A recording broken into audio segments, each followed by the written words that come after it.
జై జనసేన జై జనసేన జై జనసేన. ఈరోజు ప్రచారంలో భాగంగా పెదపాడు మండలం కొక్కెరపాడు ఆ గ్రామాలని కలపరు మొత్తం గ్రామాలని సందర్శించాము. కానీ ఇక్కడ అసలు ఏమీ అభివృద్ధి లేదు. పైగా కొన్ని విషయాలు మన టీడీపీ ప్రభుత్వం మేనిఫెస్టోలో పెట్టినవి అసలు 150 పైగా హామీలను కూడా నెరవేర్చలేదు. మరి చంద్రబాబు నాయుడు గారు అసలు మేనిఫెస్టో అంటే భగవద్గీతతో సమానము అని చెప్పారు. కానీ ఆ మేనిఫెస్టోలో పెట్టినటువంటి ఏ సమస్య కూడా ఈ రోజున బీసీలకు కానీ ఎస్సీలకు కానీ ఎస్టీలకు కానీ ఎవరికి కూడా తీర్చలేదు.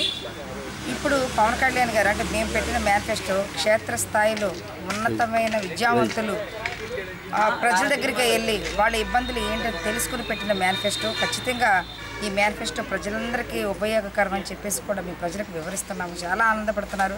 లేదా అప్పట్లో చంద్రబాబు నాయుడు గారు పెట్టి మేనిఫెస్టోలో మాకు పద్మశాలీలకు కానీ మత్స్యకారులకు కానీ తర్వాత హరిజనులకు కానీ గిరిజనులకు కానీ చేస్తానన్నవి చేయనట్టుగానే ఇది కూడా ఉంటుందమ్మా అని మమ్మల్ని ప్రశ్నిస్తున్నారు. లేదమ్మా ఇది ప్రజల నుంచి చేసిన మేనిఫెస్టో అని చెప్పడం జరిగింది. అలాగే ప్రభుత్వం రాగానే మొట్టమొదటిగా సంతకం కూడా 8,000 రూపాయలు అంటే వ్యవసాయదారులకి ఇచ్చే సంతకం కూడా ఉంటుంది. అలాగే మహిళలకు సంబంధించి 2,500 నుంచి 3,500 వరకు కూడా బ్యాంక్ ఖాతాలో స్వయంగా వేయటం జరుగుతుంది మహిళలకు అందరికీను. అలాగే ఉచిత విద్య ఉంది, ఉచిత గ్యాస్ ఉంది అని చెప్పేసి తర్వాత ఉన్న ఉద్యోగాలన్నీ కూడా మూడో సంతకం ఏంటంటే ఏవైతే భర్తీ చేయకుండా ఉన్నాయి ఉద్యోగాలు అవన్నీ భర్తీ చేసే సంతకం మూడో సంతకం కూడా పెడతారని చెప్పేసి ఇక్కడ ఉన్న నిరుద్యోగులకు కూడా మేము భరోసాని ఇవ్వడం జరిగింది. అందరూ కూడా చాలా హ్యాపీ ఫీల్ అవుతున్నారు. మేనిఫెస్టో అయితే మేము చెప్తుంటే ముందుగానే చాలా బాగుంది, అందరికీ ఆమోదయోగ్యంగా అంగీకారంగా చేయదగ్గదిగానే ఉంది, చెయ్యాలని కూడా అందరూ అడుగుతున్నారు. ఖచ్చితంగా పవన్ కళ్యాణ్ గారు మేనిఫెస్టో క్షేత్రస్థాయి నుంచి మేధావుల సలహాలు తీసుకుని పెట్టినటువంటి దీన్ని ఖచ్చితంగా అమలుపరుస్తారని కూడా మీరు చెప్పడం జరిగింది.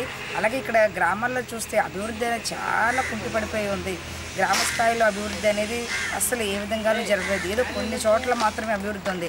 ఇక్కడ కలపర్లో శ్మశానానికి వెళ్తే అసలు శ్మశానం లేదు, చుట్టూరు ప్రహరీ లేదు, మట్టి ఉంది. చేతుల మీద తీసుకెళ్లి దహన సంస్కారాలు చేస్తున్నాం, వర్షం వస్తే చాలా ఇబ్బంది పడుతున్నాం అని చెప్పేసి ఇక్కడ స్థానికులు కూడా చెబుతున్నారు. మరి ఇటువంటి అభివృద్ధి ఏ విధంగా మరి 1,500 కోట్లతో అభివృద్ధి జరిగింది అన్నది తెలియటం లేదు. మరి ఎమ్మెల్యే గారు 1,500 కోట్లతో అభివృద్ధి చేశానని చెప్పారు. ఆ అభివృద్ధి వాళ్ళ కుటుంబాలకి సొంతానికా లేకపోతే నియోజకవర్గానికా అన్నది కూడా తెలియట్లేదు చూస్తుంటే. అది వాళ్ళ విజ్ఞతకే వదిలేస్తున్నాం.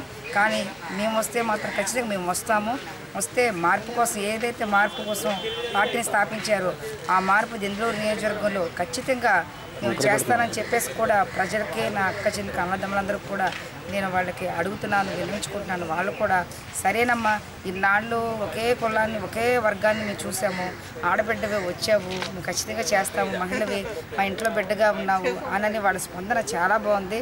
నాకైతే నేను భారీ మెజారిటీతోటి దెందులూరు నియోజకవర్గంలో ఖచ్చితంగా గెలిచి గిఫ్ట్ కింద పవన్ కళ్యాణ్ గారికి మహిళలే పాటు నేను కూడా ఖచ్చితంగా ఇస్తాను.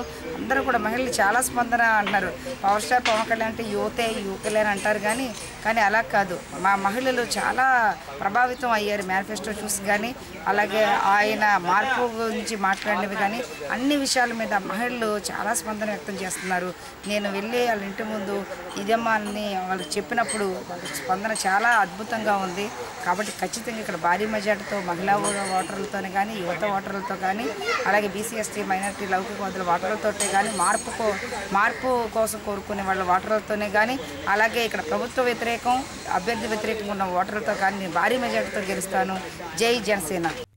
For more updates, please subscribe 99 TV Telugu.